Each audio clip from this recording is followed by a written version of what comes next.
ষষ্ঠীতলাতে, তিনি ওনার পরিবারের সাথে কিংবা ওনার এলাকাবাসী হিসেবে উনি যতটুকু আমাকে তথ্য দিয়েছে তাতে আমি স্পষ্ট করে বলতে চাই এটা ব্যক্তিগত মামলা এবং হয়রানিমূলক মামলা দেওয়া হচ্ছে। এবং কে বা কাহারা দিচ্ছে আপনারা ভালো করেই জানেন।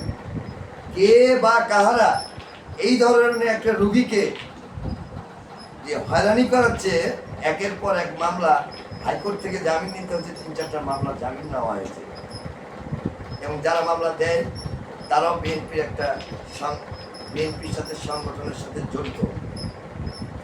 জড়িত আছে, এটা আমি বলতে পারবো। এবং তারা পদেও আছে। পদবি পেয়ে গেলে যা খুশি তাই করবেন, আর বাংলাদেশের লোক সহ্য করবে।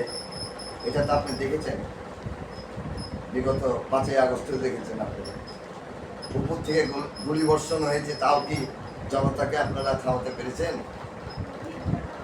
আইনের লোক কয়টা হবে? 4 লক্ষ, 5 লক্ষ, 1 কোটি, 2 কোটি, কিন্তু জনগণ তো 18 কোটি। বড় হাস্যকর বিষয়। আজকে যদি ভিন্ন ধর্মী হিসেবে আমাকে একটা কথা উল্লেখ করে আপনাদের কাছে উদাহরণস্বরূপ বলতে হয়, তাহলে বলবো যে কালির 7টা হাত, কিন্তু মানুষের 2টা হাত। এখন ওনাকে বানিয়েছে কালির হাত। কেমন? উনি বিভিন্ন এট আ টাইম একটা ঘটনা ঘটছে, অথচ সে চিকিৎসাধীন ছিল সেই দিন। আমাদের কাছে প্রুফ আছে, আমরা প্রুফ ছাড়া কথা বলি না। আমি ছোট হোক, বড় হোক, কিংবা রাস্তার ডাস্টবিনের যাই বলেন না কেন আপনারা, আমি তো ছোটোখাটো হলেও একটা জার্নালিস্ট। এবং আপনারা আমাকে ভাইরাল সাংবাদিক নামটা দিয়েছেন আপনারাই, আমি না, আমার পরিবার না, আমার আত্মীয় স্বজন না, আপনারাই আমার এই নামটা দিয়েছেন। তাই এই নামটা ব্যবহার করি, আমার খুব ভালো লাগে। আকিকা দিতে পারেনি, তবে সামনের বার দিব, আপনাদেরকে দাওয়াত দিব, অসুবিধা নাই।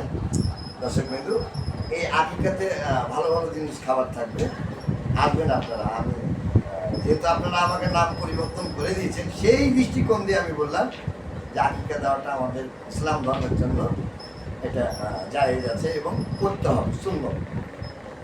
দর্শক বিন্দু, আবারও বলছি, ব্যক্তিগত পলিটিক্যাল ব্যাপারে আপনারা প্রেশার ক্রিকেট করে একটা রুগীকে কিংবা একটা মানুষকে হয়রানি করবেন না। এটা আমার লাস্ট বার্তা আপনাদেরকে দিয়ে দিলাম। আমি কিন্তু ধমকি দিচ্ছি না।